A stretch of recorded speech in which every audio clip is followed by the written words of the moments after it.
Welcome to Life After Corporate, Patty Farmer. Thank you so much. I'm so excited to be here. You're right. It's been a long time coming, but I am happy to be here. I'm so excited for this conversation, especially, in this season, right? And more people are leaving the corporate world to package their expertise as coaches and consultants. Now with the news that Amazon is taking out a whole layer of middle management and other companies are following suit, I imagine that there's just going to be more and more people hopping into this pool. So let's dive in. First, a little bit about your background and story. How did you create your marketing agency? Were you ever in corporate? Tell us how you got to where you are today. It's actually kind of an interesting story. Of course, we all think our story is interesting, right? But I was in corporate. I worked in banking almost all my working life. And then I got into the mortgage industry in the bank. And I kind of worked my way up from there until I ended up owning a company. It went up for sale and I bought it. So that kind of worked for me. But That's then, one way to enter entrepreneurship. Just buy the damn company. I know, right? And while I was doing that, I also had a marketing agency. So I had both brick and mortar. And then in 2008, we all know, kind of what happened in 2008. Luckily for me, it was a blessing. But 2 months before that happened, my husband got transferred to Dallas. We lived in Las Vegas. He got transferred to Dallas and we moved. So I was able to sell both of the companies before everything really kind of went down. So talk about good total timing blessing there. But then when I moved to Dallas, all of a sudden it was like, oh, what am I going to do? Because it certainly wasn't the time to open up another mortgage company. And here I was living in the Dallas Metroplex, right? And I didn't know not one person. And I have to tell you, Deb, that day, that first day, I really had a pity party. I was like, what in the world am I going to do? I don't know one person. I'm going to have to pivot and redefine myself. What am I going to do? And then all of a sudden, I just thought to myself, you know what, Patty? I mean, let's think about this. You're in a metroplex with millions of people that you don't know anybody. So put your big girl panties on. And what an opportunity this is. And I walked over to the refrigerator and I took a Post-it note out and I wrote 100,000 and I stuck it to the refrigerator. And when my husband came home, he said, what is this? And I said, I made a decision.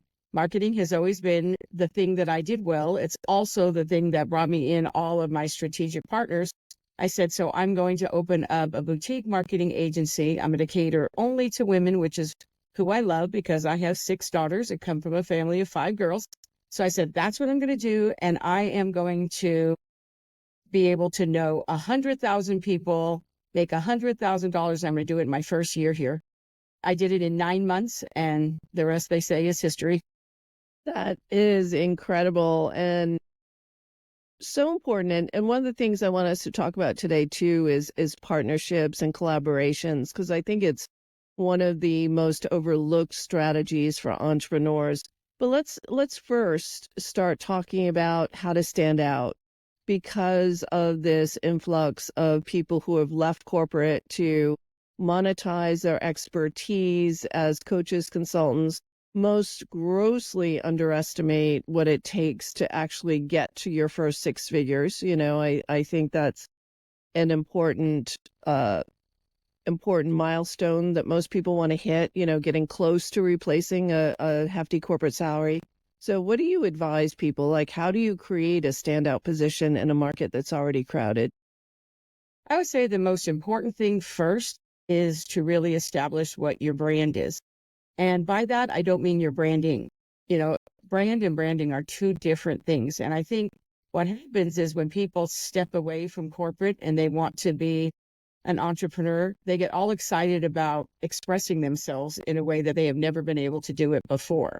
And so they get kind of caught up on, what colors and what their logo is going to look like and all of those type of things. But the reality actually is that before that, those are just your brand assets. You really need to figure out what is going to be your brand. Like, what's the compelling narrative that's going to set you apart, right?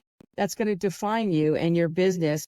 Because what people really don't always realize up front is what your brand really is what people think, feel, say, and most importantly, share about you.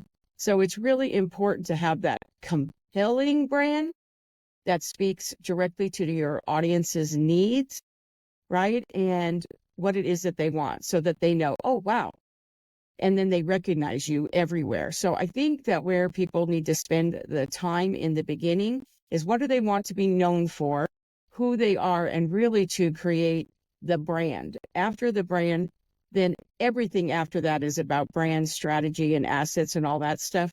But always thinking about what is your brand and that compelling story of making sure that your customer is always the hero and your brand is just the guide. Yes, I'm so glad that you said that. I knew we were going to be singing from the same hymnal in this conversation.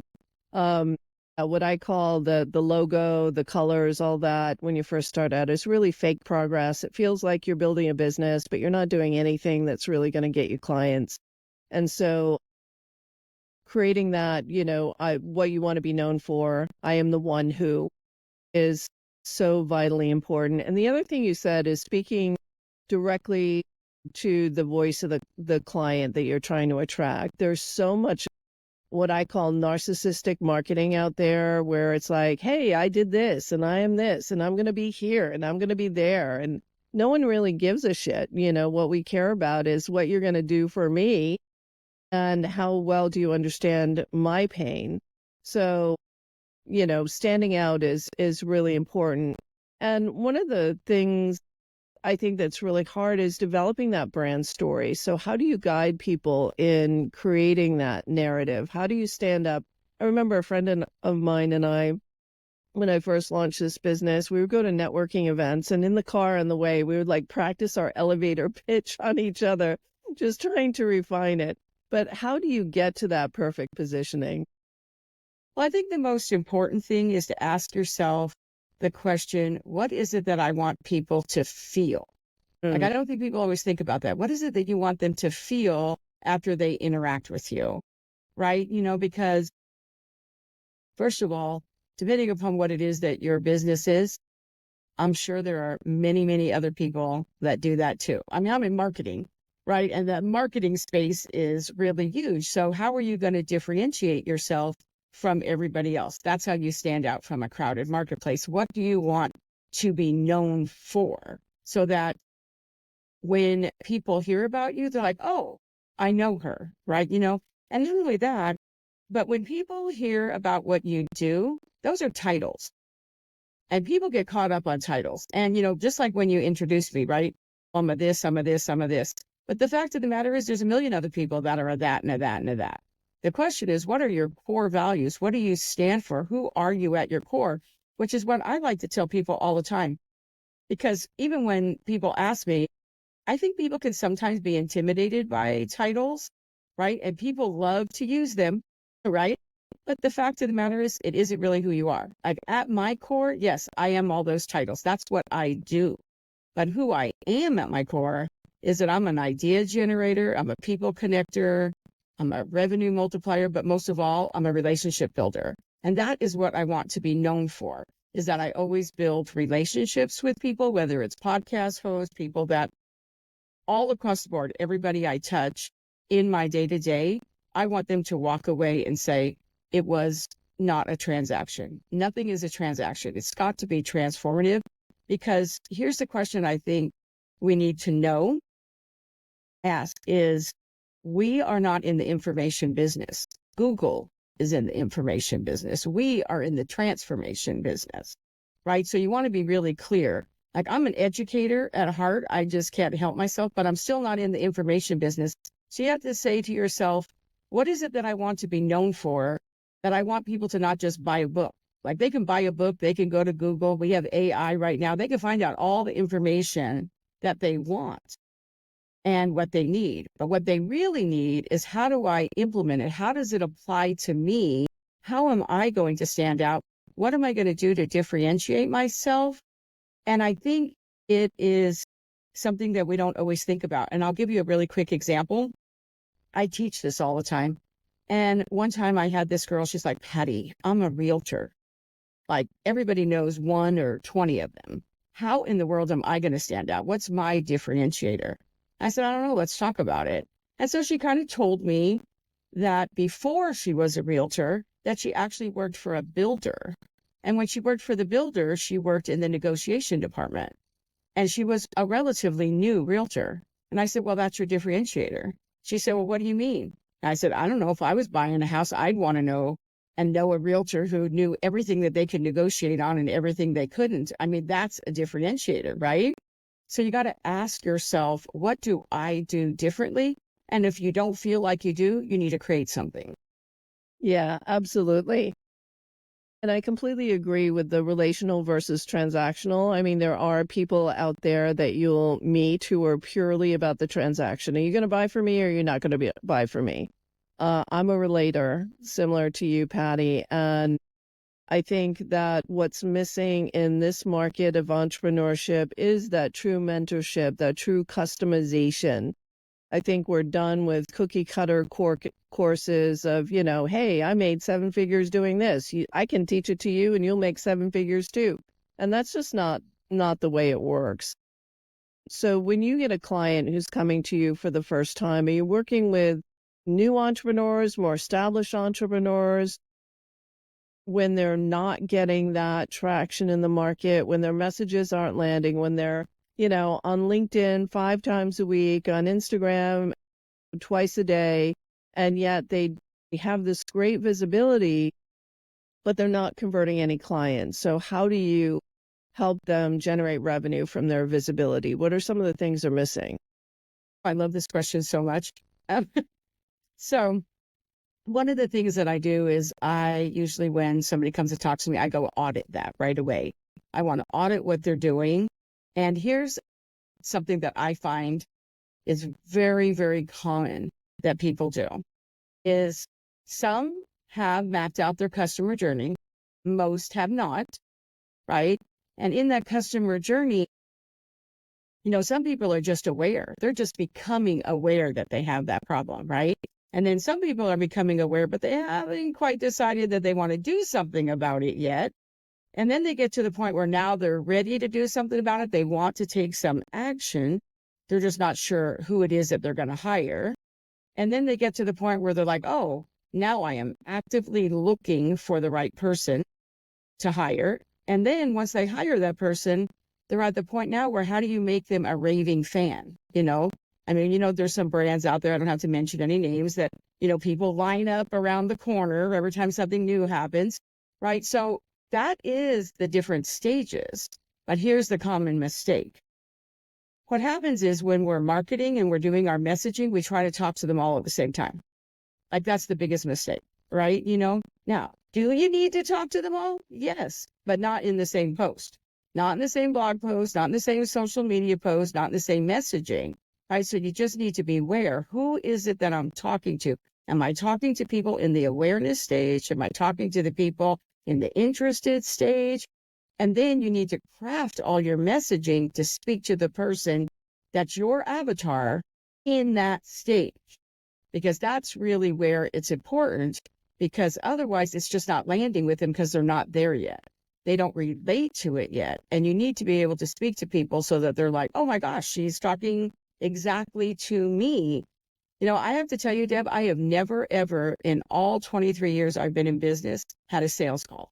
Never had a sales conversation, because to me, it's really all about service, right? Sales is service if you do it right. And if you're not worrying about transactions and you're really thinking about building a relationship with somebody, you're not having a sales call, right? It's really not just that they are trying to see if you're for them, but are they for you, right? And so I think that when your friends become your clients and your clients become your friends, that's where the magic really happens. And so I think making sure that every message you put out there, no matter what it is, whether it's social media, an email, a landing page, a text message, whatever it is, be really clear who you're talking to and in what stage they're at so that you don't muddy the waters. I think that's so vitally important because, a lot of new entrepreneurs or new service-based businesses are out there and they have a solution, right? But they're also a solution in search of a problem. And if Seth Godin said that. oh, really? Yeah. So if if there's no identified problem, then, the heavy lift in educating the market, you can't educate the market enough to tell them they have a problem if they're not aware that they have a problem. And the ideal place to be is for people who know they have a problem and they're searching for a solution. Those are the people who are your low-hanging fruit and just need to discover you. You mentioned AI before, and I know you and I share an interest in AI. We're both members of the Dames, which is a wonderful professional network for women entrepreneurs. How do you think AI, how are people misusing AI? Let's start talking about that. How are they misusing AI? And what do you believe the potential is? And how does that impact brand differentiation? I mean, can you have brand differentiation in the age of AI? Boy, there's a lot in there, and I just love it so much. So yes, I feel like how people are misusing it is that they are allowing AI to be their voice and it's not them, right? And stuff. And so, you're hearing every day, oh yeah, take all this information, and they treat it like Google, right? They treat it like Google. They just ask questions, and, it's a language model, and it'll come up with an answer. Might not be an accurate answer, but it is an answer. Right. And so they think, oh, wow, that sounds so good, because that's what they want to sound like. But you said something a second ago that I think is really important in this answer, which is that I think when people start out, they work a lot towards target market. They hear about target market. Oh, you need to make sure that you're talking to your target market. That's just step one. Really, the most important thing is, are you talking to your target buyers? Really, are they your target buyers? And your target buyers are people who have a problem and you have a solution, but they're actively looking for that solution, which changes everything. So when you're using AI, to get back to that, you need to make sure that you're speaking to them and that you're having AI help you if that's what you're using it for. So I think the best ways that people can use, literally, I use it every single day. Do I use it to write for me? No, I don't. Do I use it to enhance what I already write? Yes, not always, but yes, I do. But I think it's important to just embrace and have it be your voice because you trained it to be your voice. I mean, my AI when I first started doing AI, now I have a magazine, right? I published a magazine. I took every article that I've ever written and I fed it to AI so it would know my voice. I took blog posts, I took social media posts, I took my heart speech. I don't know if you know what that is, but I took my heart speech and I uploaded all of those things in there so that it would know my voice. Then I could ask it to do things from my voice and it would speak that way to me. And then it's really learning about prompting. Now, I'm a prompt engineer, so I'm really, really good at prompting. Input equals output. It doesn't matter whether you're using AI or not. Input always equals output. So the better the input, the better the output, which is kind of like questions, right? The better the Yeah. questions, the better the answers, right? So I feel like when people are first embracing AI, I think you should think of it like an assistant and just delegate things to it. I use it a lot in my personal life, and I have it do a lot of tasks for me that are to hand off, right? All the things that are me. Like for me, I feel like in the world of AI, more and more people are craving a human connection than they ever have. So you need to be human. You need to be human. And how you can have AI help you with being human is just having it do things that are you, that you're inputting who you are. And it's just, kind of like being an editor, or it's just kind of like when you would have somebody edit your stuff, or take things to your virtual assistant and say, oh, make this prettier, or whatever the case may be. It does those tasks really well, and it does research really well as long as you check it. Because again, input equals output, and it may not always be accurate, but it is really good at those things. I write for Forbes, and we had to sign a contract that said we would not use AI to write any of our content.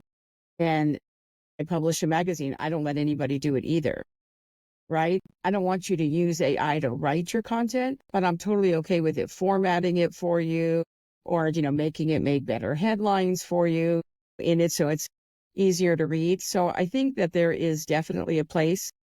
Research, I think, is probably the best place. Ideating, brainstorming, all of those things. It's really good. It'll talk back. It'll kind of input things and stuff. So I think it's really good, and there's a real place for it.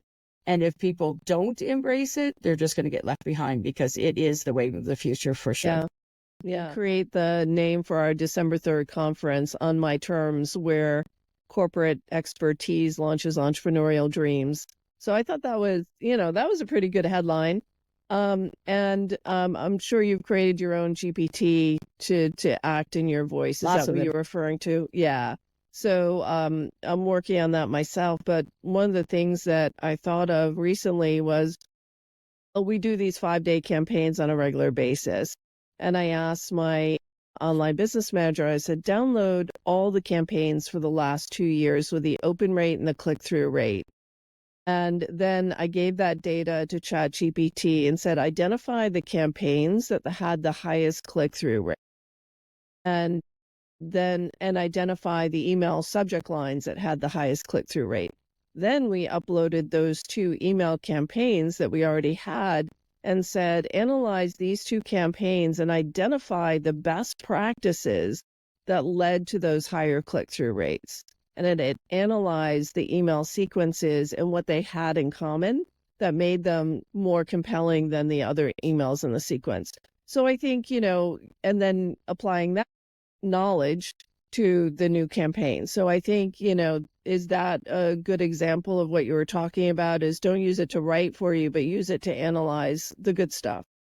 It really is. One of the other ways on sort of on that line too is with my magazine and with my podcast, I analyze all of the downloads of my podcasts, like, what the topics are, and I kind of analyze them. And my magazine, I analyze, like you said, the open rates, the click-through rates, and all of that, and have AI analyze, like, what are the topics that people are reading the most? What are the topics of my podcast? So you kind of get to know what it is. It helps you to know what it is that your audience wants, right? And I think it's kind of like the old, oh, well, if you like this, you'd like that, right? If you like this, you'd like that, and they'll do it. Also, the thing that I think it really does for you is everybody on my team, everything we do that we have a process for, we create an SOP, standard operating procedure, for people who don't know what that is, and what our KPIs are, right? And then I feed those into AI to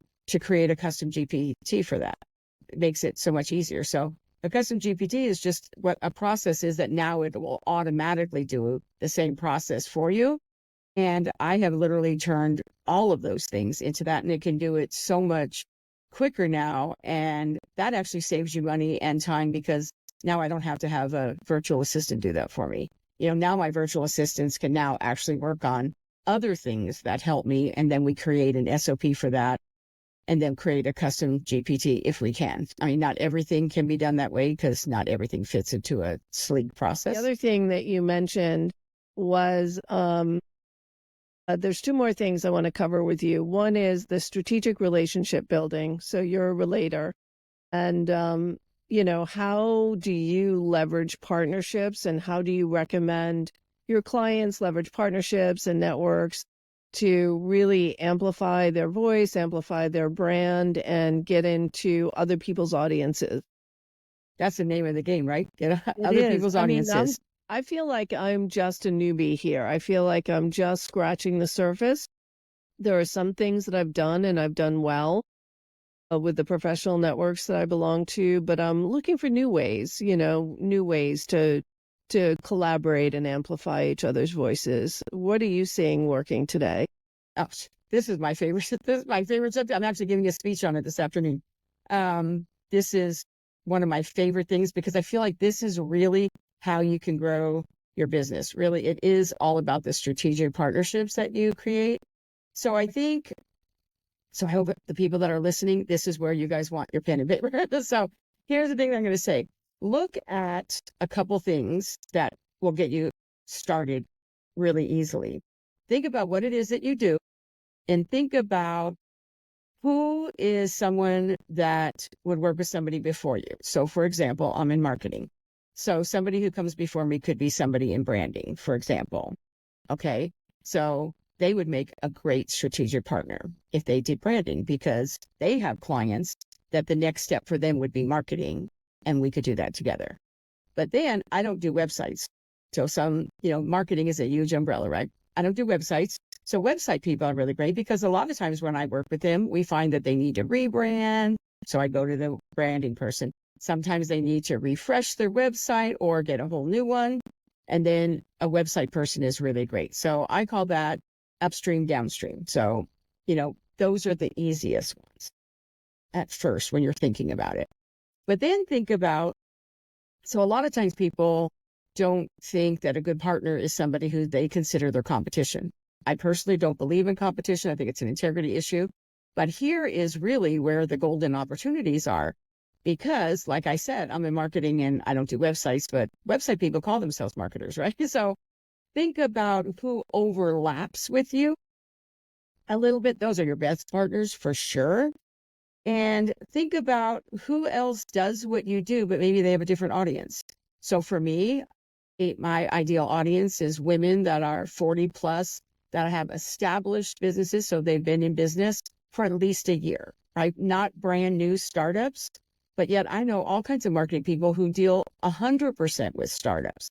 That is what they do. Well, they're a great partner for me because they get them first. And once they're done with that, they need advanced strategy. They need, what are they going to do to market? Because that's not what they do.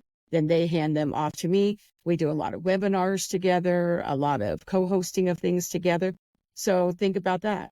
Then if you are in business and you're like, I really want to get into this market. I would really love to get into that market and you want to expand your market. Well, who is doing it successfully in that market? And that might be a good person for you to partner with. So I think that there's literally, I have 9 ways that you can do it off the top of my head that you can literally, we could actually do a whole talk on this. And who are those partners? Because you don't need to do it by yourself. I mean, the best way to get market share is to collaborate with somebody who already caters to that market already. And then if you know what your market is, right, going out and inviting people into your platforms, onto your podcast, into your world, that maybe you can talk to them about how maybe they hadn't thought about getting into, kind of what could you guys do together in your market? They serve your market, but in a different way. Like who serves your exact market, but they do it a little bit differently than you. Those are really good partners. So there's so many different ways that you can partner with people. There's some really good resources. Here's a resource that a lot of people don't think about. I know my clients, so they're like, I never would have thought to do that. But when you're trying to think about it, the best one is Amazon. And people are like, what? But think about it. Who has spent more money, on all those descriptions that are in there, in all those books, all those books? They have spent more money, but who is the person who has spent all that money before they go to Amazon? All those publishers. Publishers don't spend all that money on all those books, whether they're on the New York Times bestseller list or whatever. They have spent lots and lots of money being super clear on keywords, super clear on who their audience is. And then those books may get to Amazon, right? So if you go to Amazon and you do advanced searches, you will find all kinds of not just books of people that you might want to partner with, but look at the descriptions of the verbiage that they are using. And then you can take that verbiage, and if you've trained your AI on what you do, you can populate that verbiage in there and then tell AI that based on this of who you are, and tell it to, without using the same words. I mean, there's a whole prompt for that I use. Literally, you don't have to think this stuff up yourself. It's already out there. Wow. Rewind that and write that down because that was golden. Never heard about that before, Patty. Such an interesting way to look at it. And, I think the days of affiliate marketing and, oh, you promote my launch and I'll promote your launch, We need to move way beyond that. First of all, the calendar is way too crowded. Everyone's launching something all the time, so it's nearly impossible to promote for someone else. And, doing interesting things like that is amazing. The upstream, downstream. So write that down. And then, we tried something as an experiment this week with other members of the Dames where we put together a LinkedIn show. We serve the same client audience, but we do very different things. One does finance, one does speaking for impact companies, but there is some gray areas. One is a LinkedIn, a media expert, but we do overlap in some areas. But I agree, Patty, we're way beyond, I'm a competitor to you, because people will always energetically pick the person that they feel most aligned to, that they, just feel confident and comfortable with. And there's plenty of room for all of us. Certainly with all the people leaving corporate to launch businesses, there's plenty of opportunity for everyone in this space. Here's one way that I would say would be something that somebody could do. Once you're clear about who you are, right? You're clear, who do you want to serve, how you want to serve them. You're clear on all of those things, right? So that's the first thing, right? But once you know that, I have to tell you, if you want to do partnership, here's another tip to write this down too. So here's another tip. You can go into AI. This is where AI is your friend. I go into AI and I say, this is what I stand for. This is who my ideal clients are. This is what I'm looking for. This is the price point. This is how much they're earning, like all the things. I put all of those things. And then after I put all those things in there, then I say, I am looking to partner with, and then I'll say, a female business coach who specializes in this, blah, blah, blah. And then I say all of that, what I'm looking for. And then I say, could you please create a list of 25 female coaches fitting this with their websites and the links to their sales pages. And when they give me the links to their sales pages, now I can actually go look at those sales pages and I can go, oh, well, what are they offering that?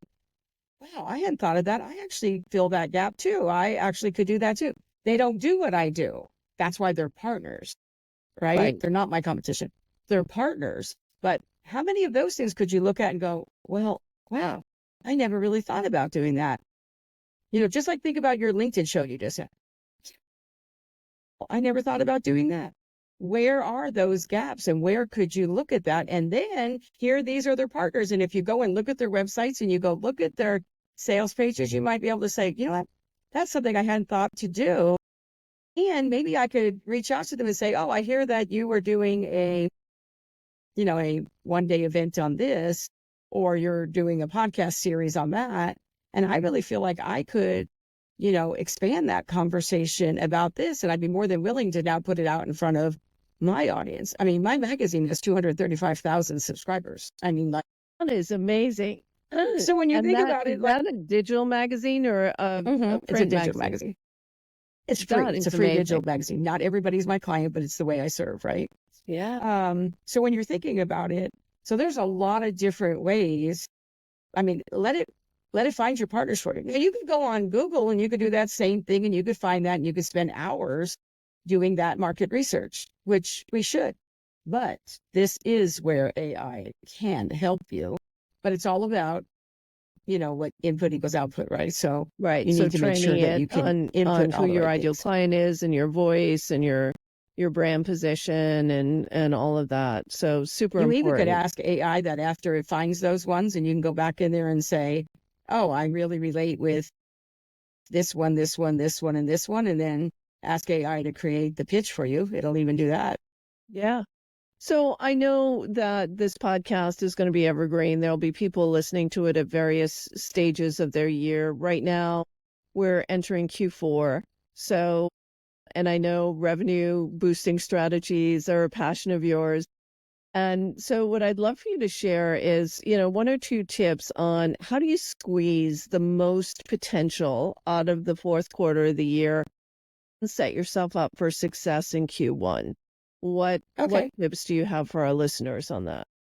Okay, I have two big tips. One of them is probably going to be something you're going to be like, wow, I never thought of that.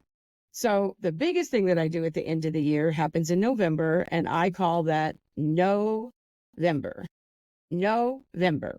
And that is when I audit everything I've done. We have a tendency to just keep adding to our plate and we don't ever take anything off our plate. Like maybe it aligned with us 2 years ago, but it's really not aligned with us or the services that we offer now. So every November, I do it for me and I do it for all my clients, and we audit everything that we're involved in and ask ourselves, wow, does this still bring me joy, feed my soul? Does it still align with where I am? If the answer is yes, great. If the answer is no, then we write that down and we take that off our plate. If the answer is yes, then the question is not just ROI, because I think a lot of times people think ROI is return on investment. I actually like to think of ROI also as return on influence, and really be thinking about that and say, oh, well, this is really good. What would happen if I said, I want to get more involved? What if I said, I want to step up into a leadership position in that or something else? So I look at it and I say, is this something I need to step away from, or is it step out or step up? That's sort of my motto. So that happens at the end of the year, and I set goals around it and how it's going to perform in the next year. Now, talking about at the end of the year, how is that going to affect your beginning of the year? I'm going to say right now that if you're actually only setting goals at the end of the year, your first quarter is already going to suck. So let me just tell you that, because you should be working on goals for the new year, like in August, really for them. Not to say there's not things you can do to finish the year strong, but start thinking about that earlier. The next thing is, what can you do with those partners that you're working on, and start thinking about how could you bundle things together, whether it's product or services? What kind of things can you plan? So I like to look and say, what do I have going on? Oh, I have a book coming out and it's going to come out in April. Oh, one of my partners, they're actually going to be doing this event and it's going to be in September. So start thinking about what those things are. Once you identify what your partners are doing as well as the big things, also start thinking about anniversaries and birthdays and when you don't want to be doing things, because what you don't want to do is just as important. So you know to block that time out. And then start thinking about, what can I do to support them? Is there a way for me to support them by doing something or combining something? So if they're going to have a book launch, so I know both of us, do a lot of work with the Laurens, really honestly for me, I'm launching a Dames chapter here. We talked about the Dames, and I immediately went to them and said, oh, I'm going to have my founding members. Would you be willing to do a workshop for them? Now that puts them in front of my people, and it puts my people in front of them. They're my partners and stuff. So I start thinking about, oh, well, what could I create and what could I do that showcases my partners by putting them in front of my people, but also puts me in front of theirs, which I think is really, whether that is creating maybe a new package together, whether it is just coming up with something on your own that complements what they do. Like, for example, they are doing their thing, but when somebody gets those things, they still have to know how to market it, right? So it's like, yes. So when you're thinking about it, so think about your partners and then think about what can you co-create in order to support somebody else at the same time as how it helps you build your business. And then the last thing would be thinking about what your customers are that you already have. It costs a lot less to retain a customer you already have than to go out and acquire new customers. So think about, where are your customers at and what's the next service that they're going to need that helps them move the needle and move their business forward. And then at the end of the year, usually I do that in like September and October. That's kind of the time to start thinking about, okay, here's where we are right now. Let's think about what do we need to do in the new year, and let's start working on that. September, October is probably the best time to be doing that before people don't always spend as much money in the holidays. Not that they don't, but they don't spend as much. That is the time to be doing that before you're entering into the fourth quarter. That's really, really a good time. And September and October are traditionally some of the best months for getting new clients. Yeah. So as you're listening to this, we're heading into the the time of year where it's great to retain existing clients through another offer. So if they've had great experiences with you up until now and they have needs to go, what's next? And if you feel aligned with that what's next, then having an upsell ready for them. I mean, that's a great way to end the year super strong is by retaining the clients that you already have. That's great advice, Patty. You've dropped so many gems in our conversation today. Would love for you to share how can our listeners follow you, get in touch with you, maybe get the magazine? What's the best way for them to take the next step with Patty Farmer? Thank you so much. So the best way to connect with me is to go to my website, which is pattyfarmer.com, Patty with a Y. The magazine is there. The podcast is there. Everything else I do, all my social media is there too. And at the very top of my website is a gift that I have, which is a assessment that literally in 3 minutes or less will look at 7 different areas of their business and tell them, here's where I'm excelling. Here's where I'm doing really good. Here's where I'm doing okay, could do some tweaks. And here's where maybe I could need some help, and it'll break it all down for you. So if they just go to pattyfarmer.com, they'll get all of those things, and all of them are free.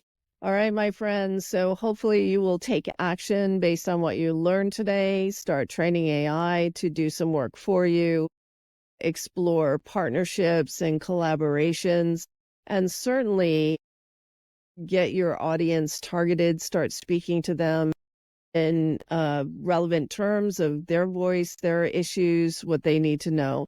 So thank you so much. Thank you, Patty. Thank you so much for having me. It's been a pleasure. That's it for now, my friends. We will see you and you will hear from us next week on Life After Corporate. Till then, be well.